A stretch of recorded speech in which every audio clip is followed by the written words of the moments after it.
예, 오늘 하나님의 말씀은 창세기 15장에 있는 말씀이 중심이 될 것입니다. 몇 곳을 제외하고는 창세기 15장을 떠나지 않고 15장에 있는 말씀 자체를 강론하게 될 것입니다. 창세기 15장 1절입니다. 이런 일들 후에 주의 말씀이 환상 중에 아브라함에게 임하여 말씀하시기를 아브라함아 두려워 말라. 나는 너의 방패요 너의 지극히 큰 상인이라 하시니라. 아브라함이 말씀드리기를 나는 자식이 없사오며 내 집에 청지기가 다마스커스의 엘리에셀이오니 주 하나님이여 나에게 무엇을 주시려 하나이까 하고 가능하면 창세기 15장에 있는 말씀을 전체적으로 요점을 찾아서 강론할 것입니다. 이런 일들 후에 이런 일들은 창세기 14장에 있는 말씀의 내용이 배경입니다. 이 창세기 14장에 있는 내용은 이제 아브라함이 아므라펠 신할 왕 아므라펠 때에 이렇게 말하고 있거든요. 바로 이 아므라펠은 여러분들 옛날에 제가 성경 공부를 가르칠 때 말씀드렸는데 기억이 날지 모르겠습니다만은 혹시 현존하는 법전 중에서 가장 오래된 법전은 성문법전은 함무라비 법전입니다. 그 함무라비 법전을 말할 때에 그 함무라비라는 다른 이름이 아므라펠입니다. 그래서 그 아므라펠이라는 이 왕은 신할 왕 아므라펠이라고 그랬잖아요. 그리고 그 후에 다른 왕들이 계속 등장하고 있거든요. 그러니까 대표적인 왕이라 이 말입니다. 가장 대표적인 왕. 네. 그런데 이 왕은 신할 왕이라고 그러죠. 신할 왕. 이 성경에서 신할이라는 그 땅이 의미하는 바는 창세기 11장을 보면 바로 그 지역이 바벨 지역입니다. 이 부분은 잠시 후에 다룰 것이고요. 이런 일들 후에 이 배경을 지금 창세기 14장에서 설명을 드린 거예요. 다시 말하면 연합 왕들과 싸워서 아브라함이 이기고 난 후에 뿐만 아니라 그 후일 뿐만 아니라 연이어서 18절 보면은 14장 18절을 보면 살렘 왕 멜기세덱이 빵과 포도주를 가지고 나왔으니 그는 지극히 높으신 하나님의 제사장이었더라. 싸우고 이깁니다. 연합군과 싸우고 이기고 그 다음에 멜기세덱을 만나서 멜기세덱에게 축복을 받고 10의 1조를 멜기세덱에게 바치는 이 두 가지 일이 창세기 14장의 배경입니다.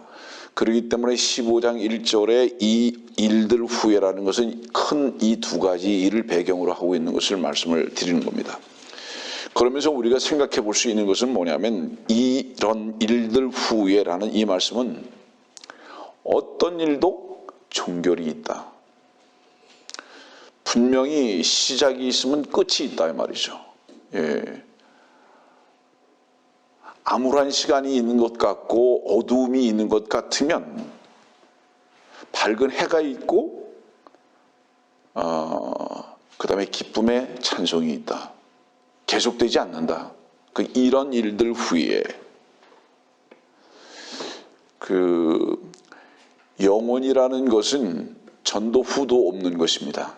그러나 우리가 이 땅에 있는 동안에 시간과 공간 속에 있는 그 모든 것들은 다 지나간다는 것에 대한 기쁨이 있는 겁니다. 여기에 우리의 소망이 있는 거예요. 그래서 그 이후의 말씀을 보니까 주의 말씀이 환상 중에 이렇게 말합니다. 그러면서 나는 너의 방패고 또 큰 상이다.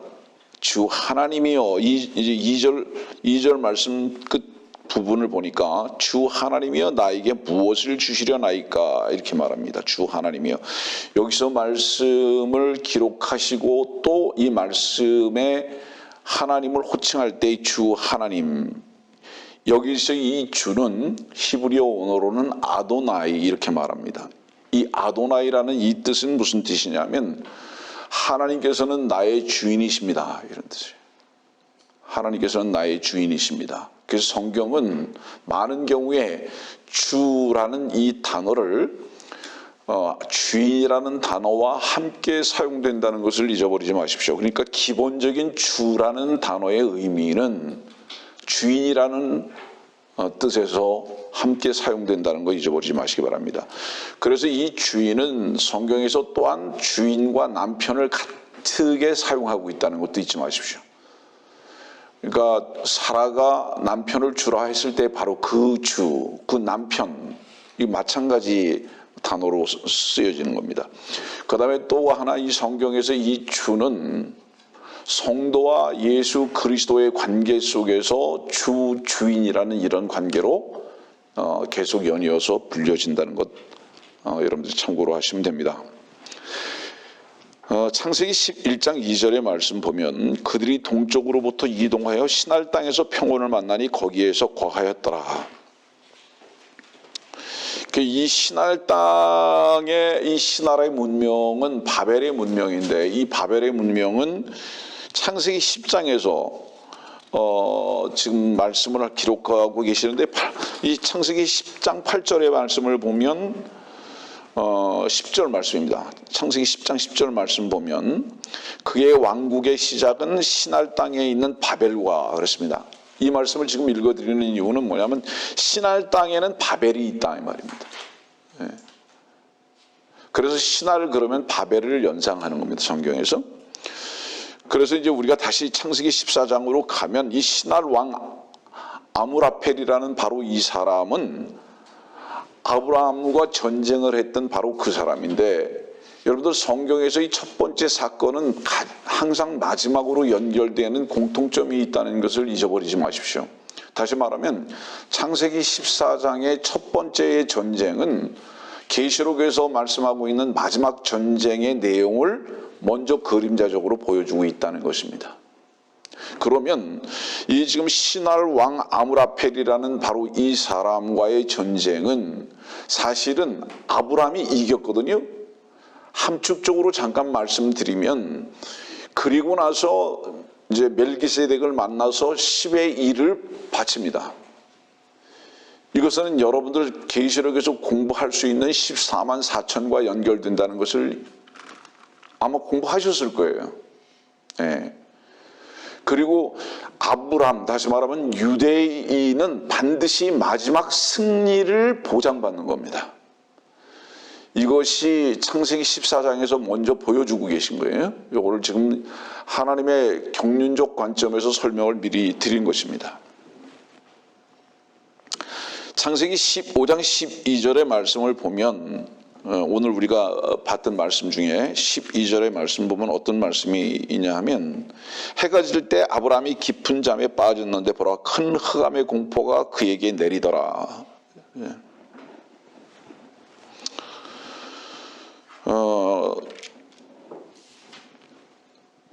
유대인들은 마지막 전쟁을 앞두고 엄청난 두려움에 빠질 것입니다.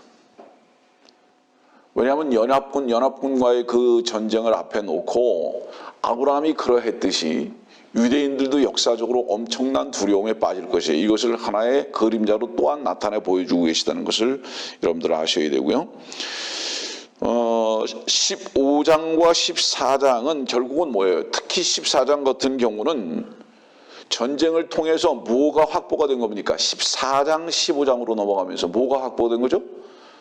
하나님께서 약속하신 땅이 확보가 됐습니다. 예, 이 연합군과 싸워서 이겼잖아요. 땅이 확보가 됐어요. 여러분 성경에서 언약과 서약이 있습니다. 언약은 말씀으로 약속하신 거예요. 그러나 서약은 말씀으로 약속하신 것을 글로 기록한 것입니다. 그래서 언약과 서약이 있죠. 이건 차이가 없어요. 동일하게 주님께서 말씀하시고 기록한 것인 것에 대한 동일한 형태라는 것을 잊어버리지 마시기 바랍니다. 근데 이제 15장 1절의 말씀 보니까 환상 중에라고 그랬거든요. 이 환상 중에. 참고적으로 말씀드리면 이 환상 중에라는 이 말씀은 또 잠깐 설명을 할게요. 교회가 휴거되고 난 다음에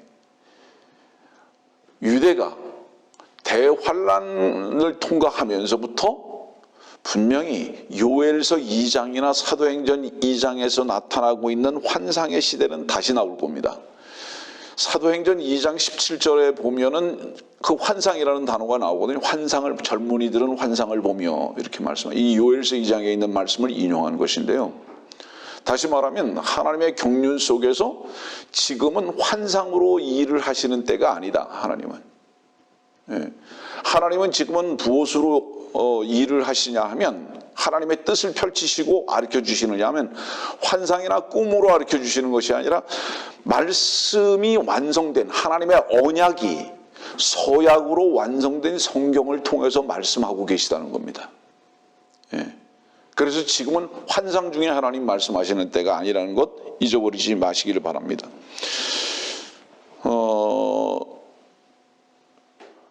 자, 15장에 지금 땅의 문제가 나오는데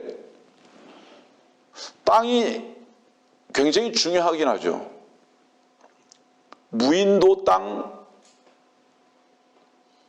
무인도 이런 말 들어봤죠, 여러분들? 무인도? 땅은 땅이죠. 그렇지만 무인도라는 뜻이 뭐죠? 사람이 살고 있지 않다는 얘기죠. 그러면 사람이 살고 있지 않은 땅은 버려진 땅입니다. 의미가 없는 거예요. 땅이 있는 이유는 사람을 그곳에 두게 하기 위한 수단입니다. 땅이. 근데 지금 여기 창세기 15장에 있는 말씀은 땅은 확보가 됐는데 하나님과 아브라함이 지금 뭐에 대해서 얘기를 하고 있냐면 땅에 대해서 얘기하고 있는 것이 아니라 아들에 대해서 말하고 있어요. 사람이 없는 땅이 무슨 의미가 있습니까? 지금 이 말이에요. 창세기 15장의 핵심적인 이야기가. 예를 든다면 예배당이라는 건물은 크게 준비되어 있다 할지라도 사람이 없으면 의미가 무엇입니까? 조금 더 정확하게 말하면 건물이 아무리 크다 할지라도 죽은 자들만 모여 있다면 그것이 무슨 의미입니까? 무덤이 아닙니까? 이 말이에요. 여기 죽은 자들이라는 것은 뭐를 얘기하죠? 죽은 자들이라는 것은 주 예수 그리스도의 죽고 다시 사심의 생명으로 인해서 거듭나지 아니하는 자들이 모여 있다 이 말입니다. 그것은 건물은 어찌 됐든지 간에 그것은 죽은 자들의 모임이다.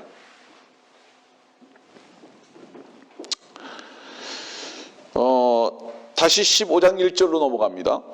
나는 너의 방패요 너의 지극히 큰 상인이라 하시니라.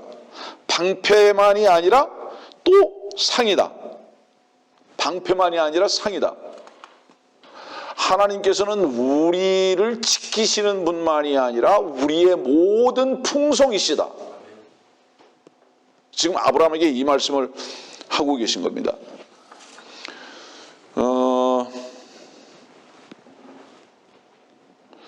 다시 14장으로 넘어갈게요. 아브라함이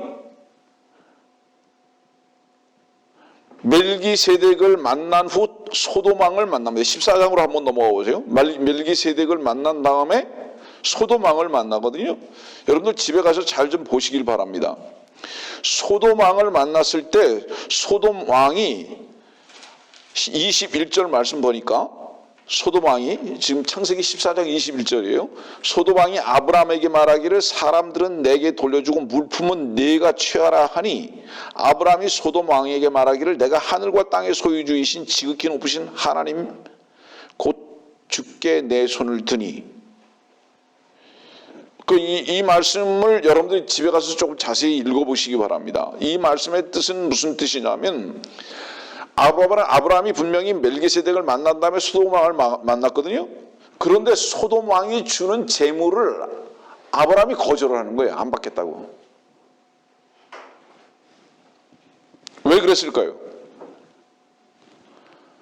멜기세덱에게는 11조를 드립니다. 그리고 소돔 왕에게서는 오히려 준다는 것을 안 받아요. 자, 우선 10의 1조는 일반적으로 교회에서 드려지는 물질을 생각하지만 사실은 그것을 말하고 있지 않음을 여러분들은 또한 공부 시간에 배웠습니다.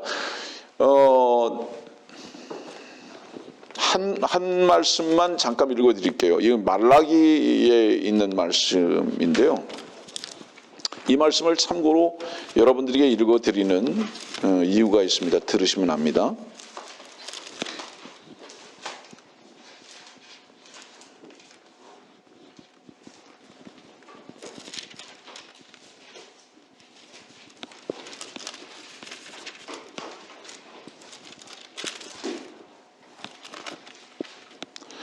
말라기 1장. 그러나 너희는 주의 상은 더럽혀졌고 거기에 있는 과실 곧 그의 식물은 멸시할 만하도다 말함으로써 그것을 모독하였도다. 여러분들 여기 지금 말라기에 나오고 있는 10의 1조는 무엇을 말하고 있냐면은 여러분들이 그동안 생각하고 있던 돈의 의미를 말씀하고 있는 것이 아니라 모든 결실의 열매들입니다. 그 다음에 하나님께 드리는 제물들입니다. 이것은 무엇을 의미하는 것이냐 하면 사실은 성경에서 말씀하고 있는 열매라는 것은 생명에 집중하고 있다는 것을 잊어버리지 마십시오. 그러니까 하나님께 지금 바쳐지는 10의 1 멜기세덱이라는 이 사람을 통해서 하나님의 하나의 그림자를 볼 수 있는데 대제사장의 하나님 앞에서의 이 모양을 볼 수 있는데 이것은 무엇을 의미하느냐 하면 계시록에서 마지막 때에 하나님께 드려질 혼들을 말하고 있는 겁니다.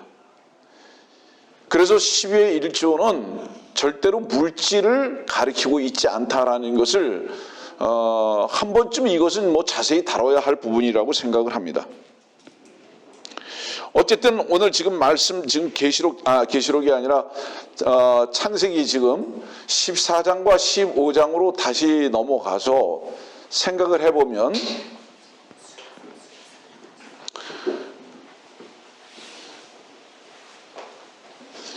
소돔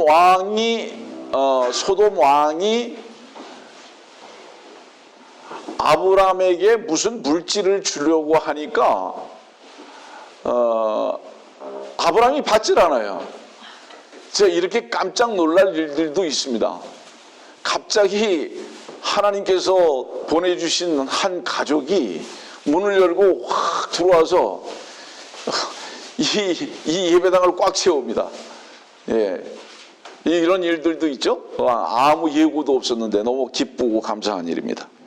네.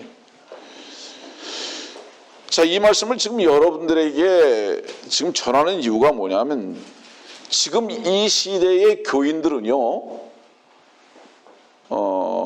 세상도 얻고 하나님께서 베푸시는 것도 얻으려고 하는 양손의 모든 것을 갖고자 하는 욕심꾸러기입니다.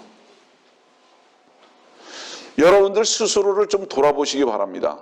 하나님만이 여러분들의 보장이신가? 아니면 세상도 여러분들에게 보장이 되기를 원하는가? 이 부분은 우리가 좀 더 깊이 있게 관찰해 봐야 할 필요가 있습니다. 그러다 보니까 예배당 나온다는 사람들이 세상도 얻고 하나님도 함께 얻으려고 하기 때문에 세상에서 비굴해지는 겁니다. 이 비굴하다는 것은 뭐를 의미하느냐면 머리를 숙이는 거예요. 잠깐 여러분들에게 소개를 합니다. 성경에서의 머리는 언제나 여러분들이 조금 전에 가르쳐 드렸듯이 주님이십니다. 교회의 머리는. 머리는 아버지 하나님께만 숙이는 겁니다.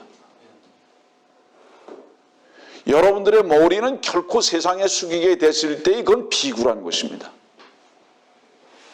여러분들의 손은 하나님께만 펼쳐지는 것이지 결코 세상을 향해서는 거부되어야 하는 것입니다.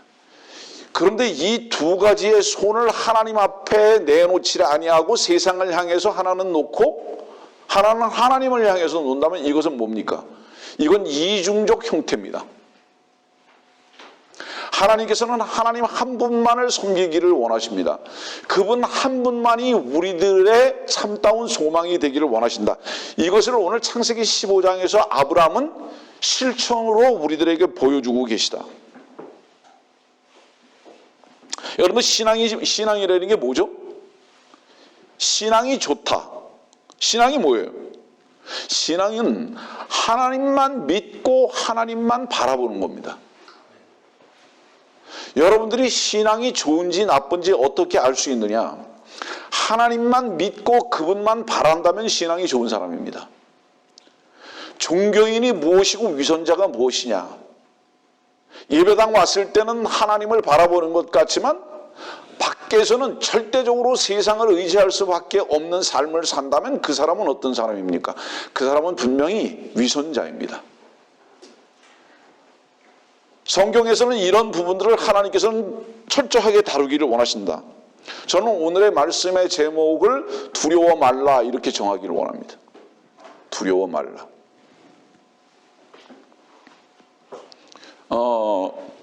다시 창세기 15장의 말씀으로 가면요. 1절에 그랬잖아요. 아브라함아 두려워 말라. 아브라함아 두려워 말라.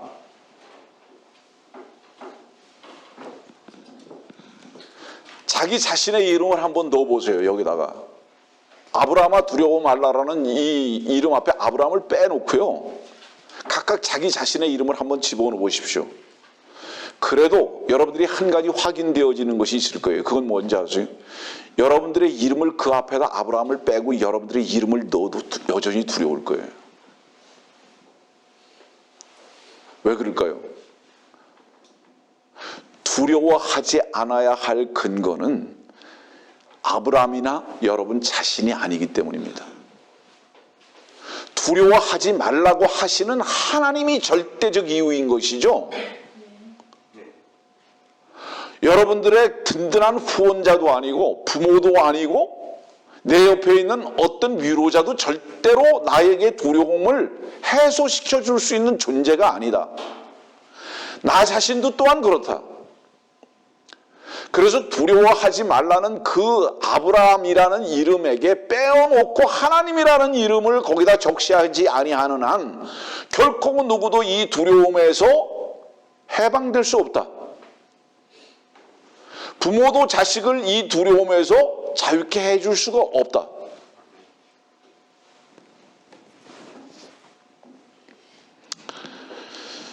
우리가 본질적으로 두려워하는 이유는 뭐냐 하면 어제도 잠시 교제했지만은 두려워하는 이유는 우리가 살아있기 때문입니다. 단순히 그거예요. 그럼 우리가 살아있기 때문이라는 것은 다른 측면에서 생각해 볼 때 죽을까 봐 두려워하는 겁니다. 우리가 망할까 봐 두려워하는 겁니다. 자, 이 부분은 좀 여러분들이 주목하세요. 매우 중요한 부분입니다. 두려워한다. 이유가 뭐죠? 좀 쉽게 표현할게요. 걸음을 걷다가 땅이 꺼질까 봐 두려워하거나 염려하는 사람은 아마 없을 겁니다. 여러분들이 비행기를 타보세요. 그때는 약간의 염려를 하지 않는 사람은 아마 한 사람도 없을 겁니다. 수백 번을 비행기를 탔잖아요. 수백 번 비행기를 탔는데 항상 비행기에 앉을 때마다 이 비행기가 무사히 한국까지 가겠지. 공포까지는 아니지만 그런 생각이 드는 거죠. 그러나 길을 걸으면서는 그러한 것을 생각하지 않습니다. 이유가 뭐죠? 전혀 그렇지 않다는 믿음이 있기 때문입니다. 여러분들이 두려움을 가졌다는 그 뜻은 무엇을 의미하는지 아십니까? 분명히 전제가 본능적으로 망할 것이라는 것을 이미 여러분들이 알고 있기 때문이라는 겁니다. 사업이 망할까 봐 두렵다. 망할 것을 아는 겁니다. 건강이 악화될까 봐 두렵다. 건강이 계속적으로 지탱이지 않을 것을 본능적으로 알고 있다는 뜻입니다. 인간이 두려워한다는 것은 그 두려워할 수밖에 없는 그 내용이 불확실성을 가지고 있다는 것을 의미하는 거예요. 그런데도 우리들은 두려워함에도 불구하고 두려움의 조건을 어떻게 해결하려고 하냐 하면 세상에서 성공하고 예를 들어서 열심히 운동을 하면 해결될 것이라고 생각하는 자기 기만에 빠져 있습니다. 그래서 건강을 염려하는 사람들은 훨씬 열심히 운동하고 돈이 없어서 망할 건지 이렇게 아는 사람들은 훨씬 열심히 땀 흘려서 일하거든요. 그런데 많이 일하고 많이 운동한다고 해서 두려움이라는 본질 자체가 절대로 사라지지 않는 것도 여러분들 자신이 알 것입니다. 이유가 뭐냐 하면 아무리 열심히 운동을 하고 아무리 열심히 돈을 벌어도 끝은 망한다는 것을 하나님께서 이미 여러분들의 마음속에 여러분들의 건강 속에 본능으로 주셨기 때문이라 이 말이에요. 그런데도 어리석은 사람들이 하나님께서 우리들의 보장이신 것을 믿지 못하고 건강도 물질도 가정도 모든 삶 전체를 주님께 옮겨놓지 아니하고 자기가 붙들려고 하는 바로 그 죄성 때문에 우리들은 두려움에서 벗어나지 못하고 있다. 다시 말하면 이 두려움은 그렇기 때문에 무엇이냐? 나를 붙들고 있는 죄의 본성을 드러내주고 있는 것이다.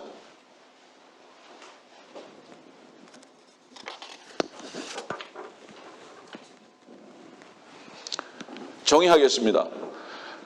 인간이 하는 그 어떤 해결도 결국에는 망한다는 것을 전제로 가지고 있다는 것을 여러분들 스스로가 다 알고 있기 때문에 두려워하고 있다. 그런데 더 문제는 뭐냐 하면 그럼에도 불구하고 알면서도 불구하고 그것을 쫓아갈 수밖에 없는 우리의 어리석음이다 이 말입니다.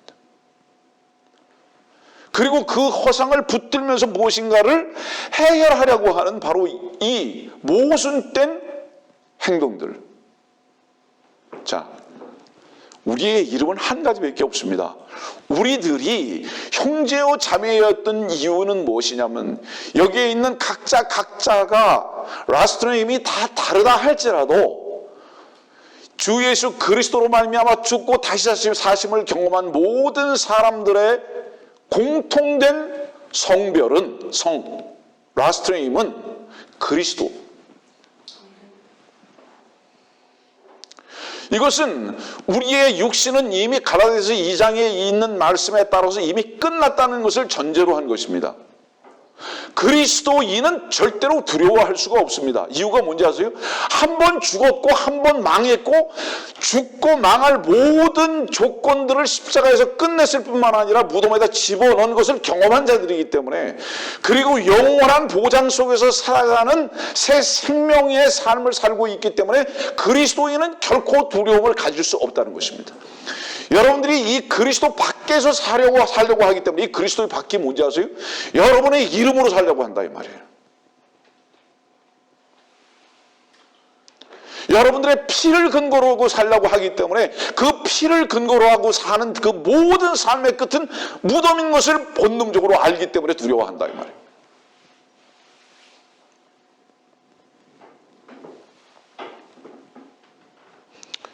성도들이요, 주께서 망할 수 없음을 믿으십니까? 믿으십니까? 고로 그리스도인인 여러분들은 결코 망할 수 없습니다. 왜? 이미 주께서는 그 망하신 경험을 2000년 전에 하셨고 여러분들의 모든 망해야 할 조건을 무덤에다 다 장사 지내시고 부활의 주로 다시 부활하셨기 때문에 그 부활의 주께서 여러분들 안에 머리가 되셨고 생명이 되신 것을 여러분들이 믿는다면 그리스도 안에서 산다는 자들은 결코 두려움을 가질 수 없다.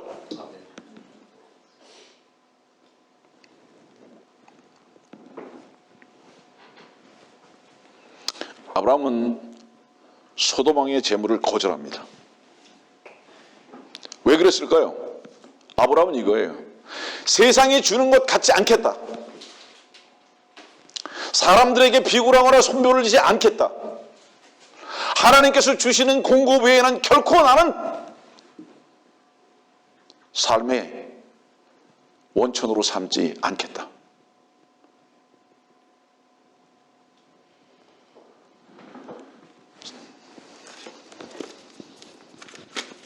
자, 우리 마태복음에 한번 앞으로 찾아가 보시면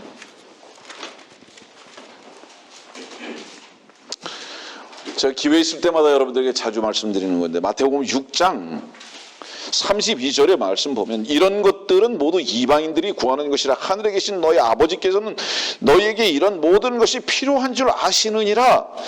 이방인의 확증, 이방인의 확증, 먹을 것, 입을 것, 잘 것 염려한다. 이게 지금 마태복음 6장의 결론이에요. 네 자신이 이방인인지 아닌지 어떻게 알 수 있느냐? 먹는 거, 자는 거, 이 세상에서의 모든 염려를 자기 자신이 한다. 그건 이방인이 분명하다. 예배당에 나와도 그거는 분명히 너는 이방인이다. 하나님께서 아버지이신 것을 내가 참으로 믿느냐? 자, 보세요. 우리는 땅으로부터 시작한 것은 이미 끝난 자들입니다. 우리의 생명은 하늘로부터 왔습니다. 하나님 아버지로부터 온 것이다 이 말이에요. 그래서 우리의 생명은 영원한 것이거든요. 곧 우리의 모든 보장은 아버지가 계신 것 하나다 이 말이에요. 아버지가 계신 것 하나다 이 말이에요. 우리가 이방인이 아닐진데 분명히 아버지께서, 하나님 아버지께서 우리의 아버지시라면 무엇으로 입증해야 하느냐 하느냐? 어떤 이 땅에서의 염려는 그친 자들이다 이 말이에요. 아브라함은 지금 무엇을 지금 창세기 15장에서 간증하고 있습니다. 간증하고 있는 거예요. 나는 세상이 나를 보장하지 않는다. 나는 아버지가 있다.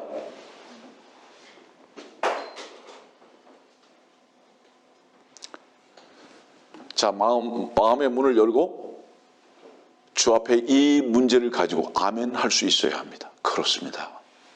그렇습니다. 나에게는 아버지가 계십니다.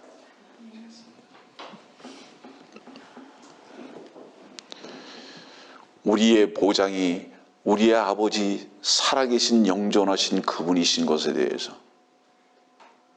창조주이신 그분이신 것에 대해서, 만유의 주이신 그분이신 것에 대해서 믿기만 한다면 어찌 염려가 있을 수가 있겠습니까? 불가능하죠. 불가능. 이 염려라는 것을 찾아 쓸 수가 없어요.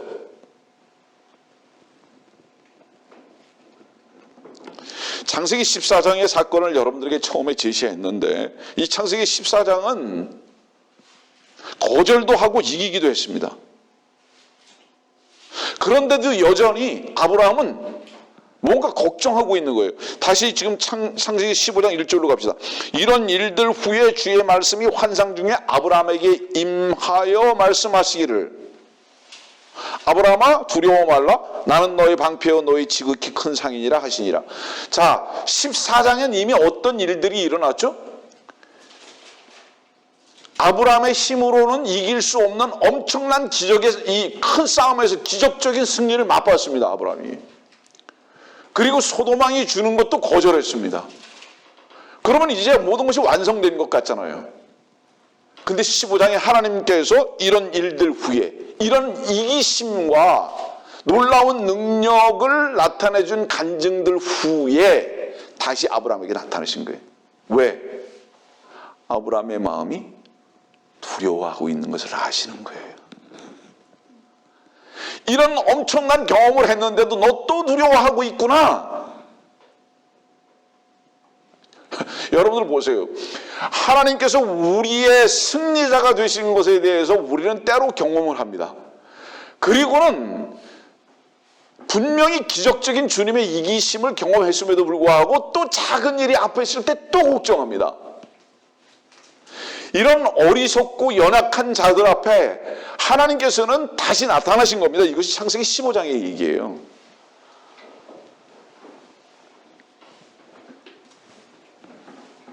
그래서 다시 주님께서 나타나 가지고 야, 너 불안하냐? 아브라함 마음을 아신 거죠. 분명히 며칠 전에, 얼마 전에 이렇게 큰 일이 있고 큰 능력을 맛봤기 때문에 담대할 수 있으리라고 생각을 하는데 아브라함은 또 연약한 거예요. 거기 다시 나타난 거예요.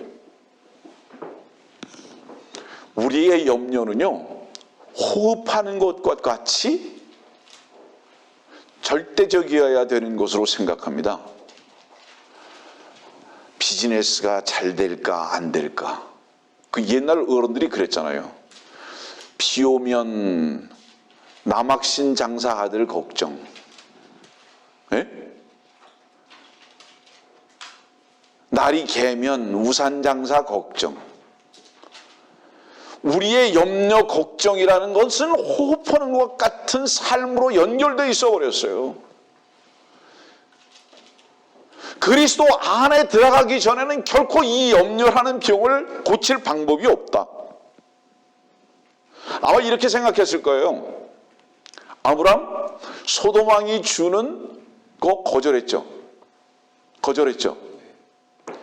아브라함이 이런 생각했을 거예요. 소돔 왕이 또 안 주면 어떡하지? 진짜로? 계속.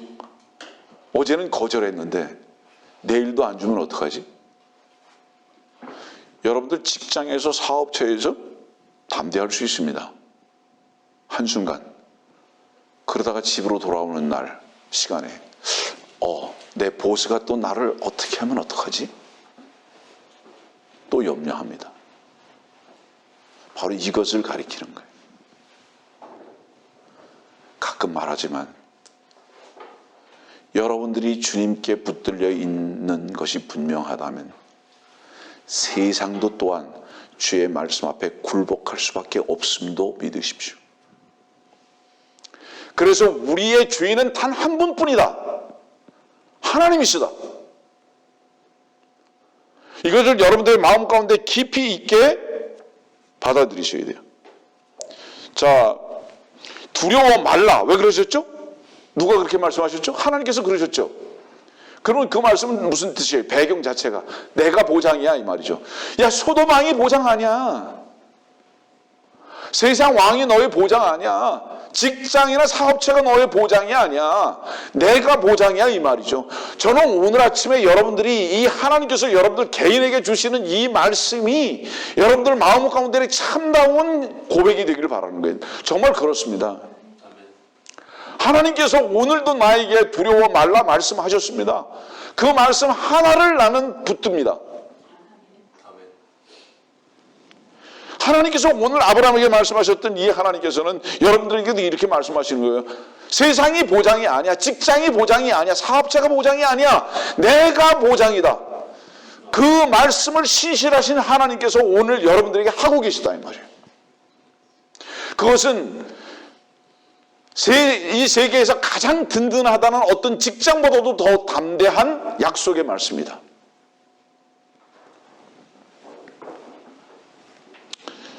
사람들이요, 말씀을 경험한다는 것이요, 두 가지 있어요. 이성적으로 경험하는 것과 이성적으로 그 말씀은 그 말씀이구나 라고 이성적으로 아는 것과 그 말씀이 자기의 능력이 되는 것. 이 성경에서 이 두 가지를 말하고 있거든요. 사두개인들에게 주님께서 이렇게 말씀하셨어요. 너희는 성경도 하나님의 능력도 모름으로 오해하였도다. 이렇게 말씀하세요. 지금 예배당에 다닌다는 사람들은 성경도 모르고 하나님의 능력도 몰라요. 근데 어떤 사람은 성경은 아는 것 같은데 하나님의 능력은 몰라요. 한 예를 들겠습니다. 구원이 무엇인지 성경에 지식적으로 알기는 아는데 구원의 능력을 경험하지 못한 자들이 너무 많아요.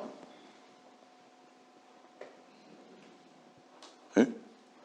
예수님께서 십자가에서 세상의 모든 죄를 제거하셨다를 이론적으로 배워서는 아는데 그것이 개인적인 그 자신에게 경험이 되지 않은 자들이 너무 많다 이 말이에요. 그래서 착각을 어떻게 착각을 하느냐. 주님께서 세상의 죄를 다 제거하셨다는 것을 아는 것으로, 이성적으로 그것을 이해하고 아는 것으로 구원받았다라고 여기는 자들이 너무 많다 이 말이에요. 그러나 하나님께서는 이렇게 말씀하십니다. 두 가지를 아는 것 중에 너는 참으로 무엇을 아느냐? 그 능력을 경험한 적이 있느냐? 오늘 여러분들에게 그 질문하고 계십니다. 다시 말하면 하나는 무엇을 아는 것이냐? 지식을 아는 것이고요. 또 하나는 뭐냐? 실제적인 것을 체험하는 것입니다. 그러다 보니까 이 실제적인 것을 체험을 하지 못하다 보니까 허수아비가 되어 있는 거예요. 밀랍 인형이 되어 있는 겁니다. 여러분들 허수아비 밀랍 인형은요, 사람이 옮겨야만 옮겨줄 수 있어요. 자기 스스로 뭐를 못해요. 죽어있다 이 말이에요. 쉽게 말하면. 여러분들이 살아있는 것을 무엇으로 입증받아야 하는지 아십니까? 잠깐 주목하세요. 옛날 드라마 보면 그 임금이 살았나 죽었나를 테스트 해보기 위해서 여기다가 뭐 이렇게 갖다 대죠. 이렇게. 나 그 잘 모르겠는데 하여튼 그걸 갖다 대요. 호흡이 있나 없나. 그래서 죽었나 살았나 경험하게 이제 확인하게 되는데, 여러분들이 그리스도 안에서 살았는지 죽었는지 어떻게 확인해 볼 수 있는지 아세요? 유일하게 한 가지입니다. 세상을 이기는 이김이 있느냐 이거예요. 그 세상이 뭔지 아세요? 세상의 평가, 세상의 가치, 사람들의 시선, 남들이 나에게 무엇이라고 말하는 것보다는 하나님께서 나를 평가하시는 평가에 귀를 기울이고 거기에 자유함을 가질 수도 있고, 우리는 할 수 없는 것이지만은 원수를 사랑할 수도 있는, 이해할 수 없는 우리의 마음. 여러분들이 이런 것이 있다면 분명히 뭐예요? 이것은 살아있는 것이 확실합니다. 왜냐하면 생명으로 살아계신 주님께서는 오늘도 온유와 사랑으로 우리들에게 권면하고 우리에게 말씀하시고 함께 가시기를 원하시는 그분이시기 때문에, 여러분들도 바로 그 생명 가운데 하나가 됐다면 그러시는 것입니다. 확인할 수 있는가?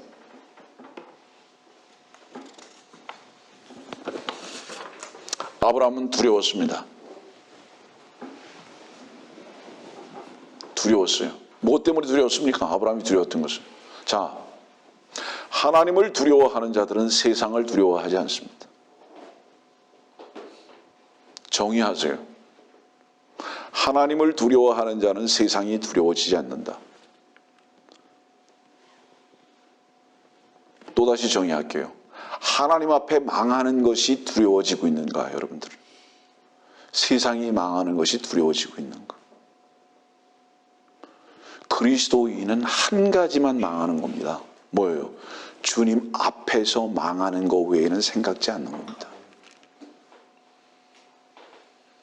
그 외의 세상에서의 모든 망하는 것 같은 그런 모든 것들은 오히려 은혜와 사랑과 하나님의 풍성하신 넘침으로 채워주실 수밖에 없는 하나님의 선하심과 사랑이신 것을 날마다 믿고 누리면서 살아가는 것입니다.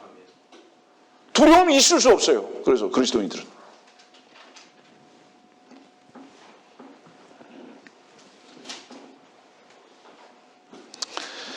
다시 1절로 갑니다.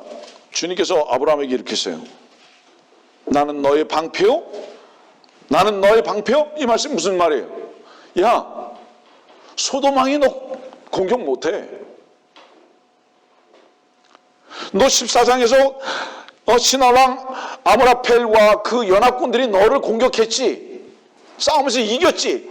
소돔왕의 제공도 너 거부했지. 그들이 너를 향해서 대항해서 싸우든지 너하고 협조를 하지 아니하든지 너 그들에게 결코 질 수 없어. 왜? 내가 너의 방패이기 때문에. 지금 이 말씀이에요. 세상 너 공격 못한다. 벌은 침이 하나밖에 없어서 한 번 쏘면 더 이상 못 쏩니다. 마귀 사탄이라는 벌은 십자가에서 주 예수 그리스도를 쏘았습니다. 예? 여러분들은 그때 함께 죽었습니다. 갈라디아서 2장 20절의 말씀과 같이.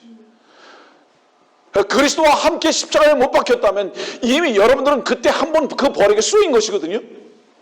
그런데도 불구하고 지금 여러분들 귓가에 계속 윙윙거리고 있다고요. 두려워하지 마십시오.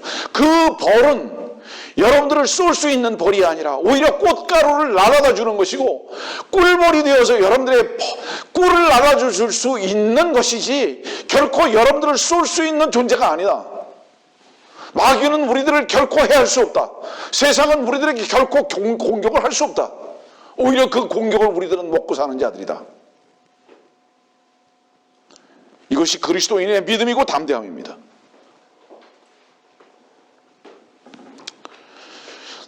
단순히 방패라고만 말씀하지 않으시고 뭐라고 말씀하셨죠? 지극히 큰 상이다. 겸손한 사람과 교만한 사람, 딱 이걸로 나눌 수 있습니다. 겸손한 사람은 어떤 사람인지 아세요? 하나님의 말씀을 받아들이는 사람이에요. 언제 하나님의 말씀을 받아들일 수 있는지 아세요? 자기 생각이 완전히 실패하고 난 다음에 외에는 하나님의 말씀 안 받아들여요. 그래서 하나님께서는 한 가지를 우리들에게 다루시는데 우리를 겸손케 하십니다. 교만한 자들이 뭔지 아세요? 하나님의 말씀을 듣기는 듣지만은 절대로 그 말씀에 아멘이 되지 않아요. 이성적으로만 아멘할 뿐이지 그 말씀을 능력으로 삼지 못한다 이 말이에요. 교만한 자들입니다. 성도들이요, 지금 이 아침 시간에 하나님의 말씀이 여러분들의 씨가 뿌려지고 있어요. 이 말씀의 씨가. 그런데 여러분들 자신이 참으로 좋은 땅인가 아닌가 구분해 보십시오. 저는 오늘 특별히 창세기 15장에 있는 말씀을 강론하고 있거든요. 한 절 한 절. 말씀 그대로를 여러분들에게 전하고 있다 이 말이에요. 오늘 여러분들이 듣는 이 말씀이 여러분들에게 만일에 결실을 한다면, 결실이 뭐죠? 참으로 능력이 된다면, 그렇다면 여러분들은 좋은 땅인 것이 확실합니다. 겸손한 자예요. 그런데 듣기는 들었는데 이 말씀이 왔다가 그냥 지나가 버린다면 사람들 앞에 여러분들은 아무리 고개를 숙이는 삶을 산다 할지라도 교만한 사람입니다. 자기 생각대로 사는 사람입니다.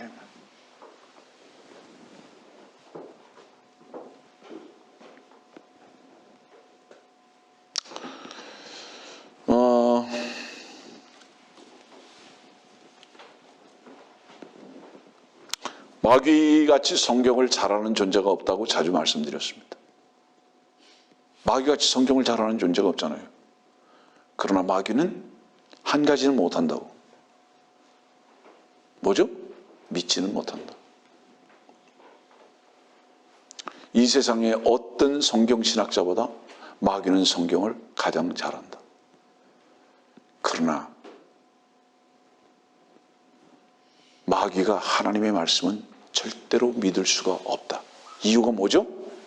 마귀는 결코 어린아이의 위치에, 죄인의 위치에, 망해야 할 위치에 한 번도 자기 자신을 두어본 적이 없는 교만한, 하나님과 비기려고 하는 바로 그 존재이기 때문에 하나님의 말씀을 믿어야 할 이유가 결코 없다. 하나님의 말씀은 어떤 사람들만 믿느냐? 말씀을 전하고 있는 나 같은 존재 외에는 하나님의 말씀을 믿을 수 있는 이유가 없게 돼버렸다. 망해야 할 것을 철저히 경험하는 사람, 아무것도 내 자신에게는 능력이 없는 것을 날마다 경험하고 사는 그 사람. 우리 인간은 태어나면서부터 올라가는 것이 목표였지만은 하나님의 은혜로 우리를 날마다 다루셔서 우리를 어린아이 같이 티끌 같게 만들어 버리시고 우리를 세리와 창기 속에서 발견하게 하셔서 하나님 한 분 외에는 우리가 결코 섬길 수 없음의 고백을 하게 살 수 있도록 하셨다. 이것이 하나님께서 우리를 향하신 특별한 은혜인 것을 간증한다.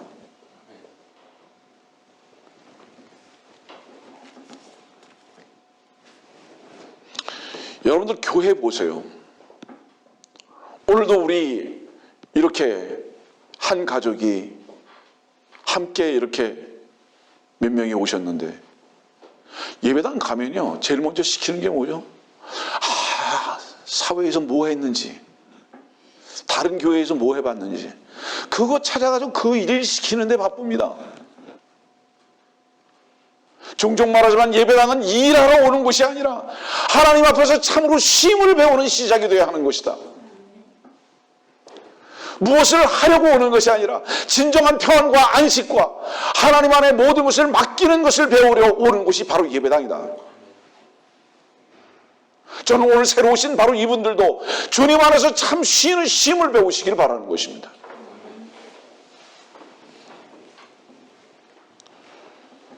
예배당에요, 하나님께서 하시는 일을 목도하고 있는 사람들은 하나님께서 일하시는 그 속에 자기 자신은 쉬는 것입니다. 그런데 예배당에 전부 다 이스마엘밖에 없어요. 약속이 없습니다. 성경의 약속은 무엇을 말씀하시는지 아십니까, 여러분들은? 우리들에게 무엇을 하라고 말씀하신 것이 아니라 내가 모든 것을 다 했다라고 말씀하시는 것이 약속인 것입니다. 그래서 이것을 피로서 사인해 버리신 거예요.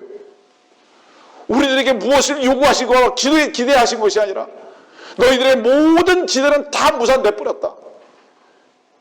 그러므로 그 모든 기대는 내가 스스로 다 행할 것이다 라고 약속으로 기록하시고 우리들에게 주신 것이 이 성경이다 이 말이에요. 그래서 이 성경을 믿으라고 말씀하시는 것이다 이 말이에요.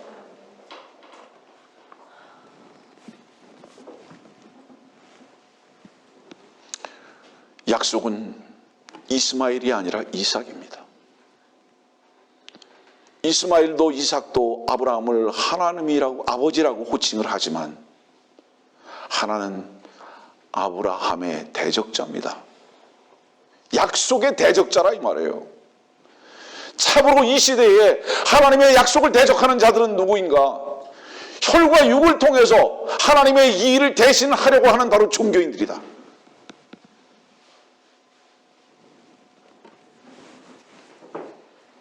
우리는 일을 하는 자들이 아니라 하나님께서 일하시는 현장을 바라보는 것으로 시작하고 맞춰야 되는 자들이다. 하나님께서 하셨구나. 이것을 보고 믿고 누리는 자들이 은혜 아래 사는 것입니다. 여러분들 왜 두렵냐? 두려운 것은 분명코 그 자기 자신의 삶의 근거를 가지고 살기 때문에.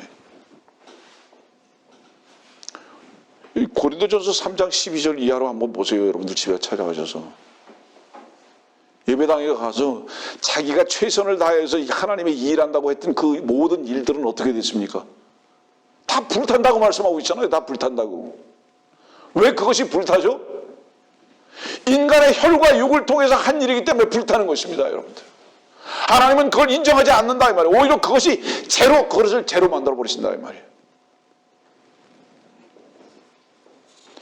여러분들 성경을 왜 가지고 있습니까? 성경을 들고 있는 이유가 무엇입니까? 보는 이유가 무엇입니까? 믿기 위해서.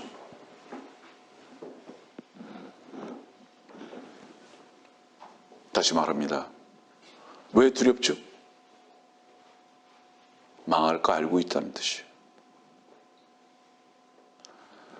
망할 여러분들을 쓰고 망할 것을 추구하는 것은 두려울 수밖에 없습니다. 불탈 세상을 여러분들이 추구하는 그 추구 때문에 망할 세상을 망해야 할 내가 붙들고 추구하고 있기 때문에 두려워한다.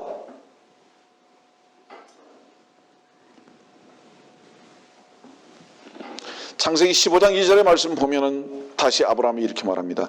주 하나님이여 나에게 무엇을 주시려 나이까? 영어 성경을 보면요, 창세기 15장 2절 말씀부터 계속 맨 앞에 뭐가 등장하는지 아세요? 계속 영어 성경 혹시 나중에 보세요. and 계속 그 2절 앞에는 계속 그 말씀을 시작하기 전에 계속 and가 나와요. 계속 and가 나옵니다. 제가 아는 한 성경에서 가장 엔드가 많이 나오는 바로 이 성경의 바로 이 장수가 창세기 15장이에요. 이건 뭐를 의미하죠? 하나님과 아브라함이 맞지가 않아요.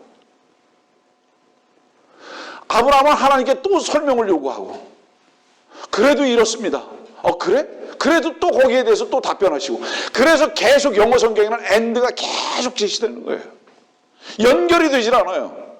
연결이 되질 않아요.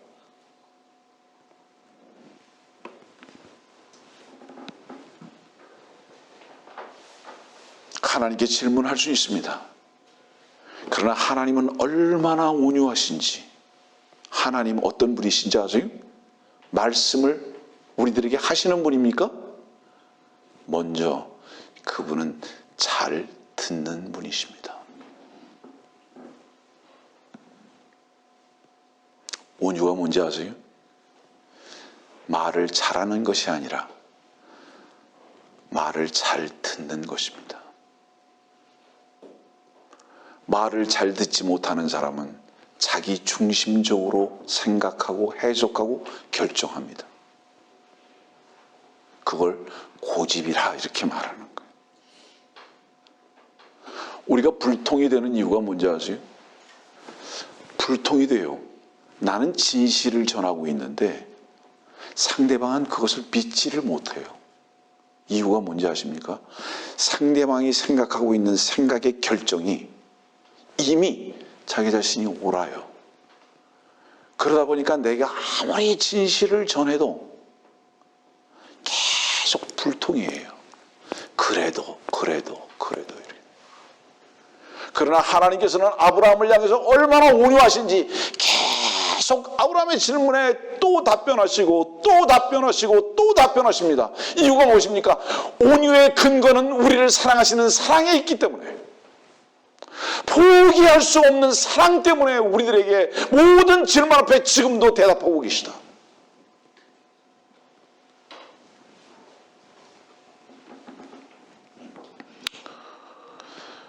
아브라함은 하나님께 이렇게 말하는 거예요. 하나님, 당신께서 나의 방패고 나의 상급이시라고요?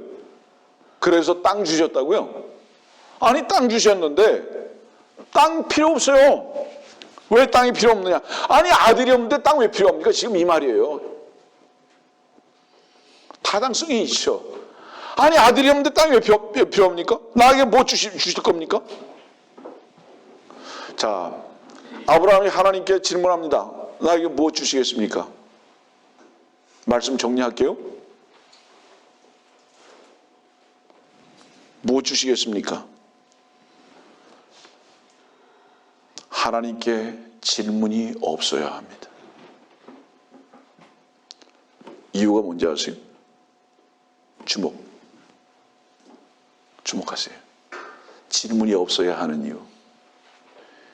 여러분들의 질문은 여러분들의 문제가 아니라 하나님의 문제이기 때문입니다. 이해가 안 되십니까? 여러분들의 염려, 두려움, 질문, 그건 여러분들의 것이 이미 아니에요. 주 하나님이라고 당신 자신을 소개하셨던 주님의 문제이기 때문에 우리는 그분께 질문해야 할 이유가 없는 것입니다. 왜냐하면 모든 질문과 해결의 이유는 우리의 것이 아니라 하나님의 것이기 때문에, 그렇기 때문에 우리는 그냥 그분을 바라만 보는 것입니다. 하나님 앞에 우리는 그렇기 때문에 질문의 이유가 없는 것이어야 합니다. 불신앙을 가지고 살아가는 사람들의 모든 공통점은 무엇이냐? 다 자기 문제예요. 새끼 문제도 내 문제, 사업 문제도 내 문제, 건강 문제도 내 문제, 목사는 교회 문제도 내 문제, 헌금이 줄어들어도 내 문제, 전부 다 자기 문제예요. 여러분들이요, 우리의 문제는 결코 없다. 우리의 생명이신 주님의 문제 하나뿐이다. 이것은 곧 우리들에게 어떤 안식을 가져다 주느냐? 하나님께서 문제를 알고 계시는 한 능력의 주께서 언약하시고 말씀으로 약속하신 그분께서 그 문제를 해결하신다. 그러므로 우리는 두려움은 결코 있을 수 없다. 이것이 그리스도인의 보장에 담대합니다.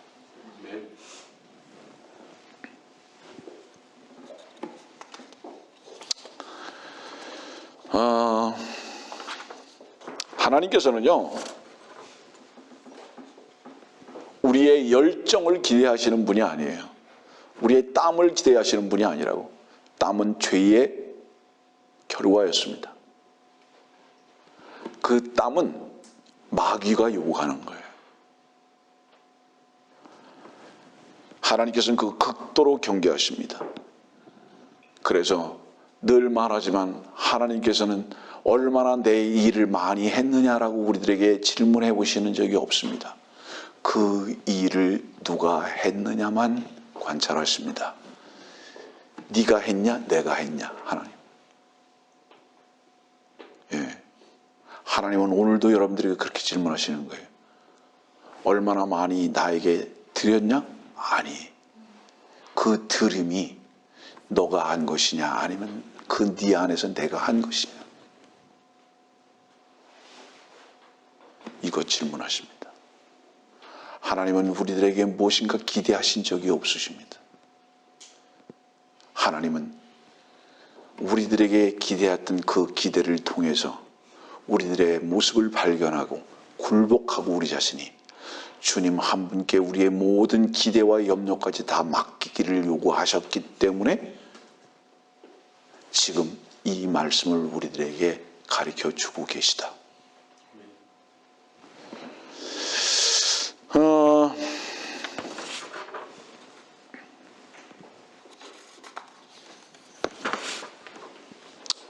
창세기 15장 10절의 말씀 하나만 보고 마치겠습니다. 창세기 15장 10절과 12절. 그가 이 모든 것을 주께로 가지고 와서 그것들을 가운데로 그 쪼갠 것을 서로 마주 대하여 놓았으나 새들은 쪼개지 아니하였으니 12절입니다. 해가 질 때 아브라함이 깊은 잠에 빠졌는데 보라 그 큰 흑암의 공포가 그에게 내리더라. 짐승을 쪼개놨어요. 예. 쪼갰어요. 성경에서요. 창세기 3장 1절에 보면 이렇잖아요. 들의 모든 짐승들보다도 뱀은 가장 간교하더라. 뱀 짐승이에요. 성경에서. 사람은 깨닫지 못하면 망하는 짐승이에요. 왠지 아세요? 사람에게 뱀의 피가 유전됐기 때문인 거예요. 짐승은 쪼개져야 돼요. 예? 짐승 쪼갰어요. 주님이 죽으셨던 이유가 뭔지 아세요? 짐승을 대신해서 죽으신 거예요. 여기 말씀 보니까 이렇게 쪼개졌다고요. 이것은 무엇을 의미하느냐? 우리의 몸이 주님의 몸과 함께 쪼개져야 하는 것을 말합니다. 십자가로 완전히 제거되어야 돼요. 끝나야 돼요. 그리고는 세상이 끝나게 됐을 때 비로소 동시에 어떤 일이 일어나는지 아세요? 마태복음 27장도 보세요. 어두움이 임했잖아요. 어두움이 임했는데 여기 말씀 보니까 깊은 잠에 해가 질 때 아브라함이 깊은 잠에 빠졌는데 보라 큰 흑암의 공포가 그에게 내리더라. 어둠이 임했어요. 자야죠. 깊은 잠에 빠졌죠. 여러분들 자는 사람, 죽은 사람은 아무것도 할 수 없어요. 우리는 그리스도 안에서 자는 자들이에요.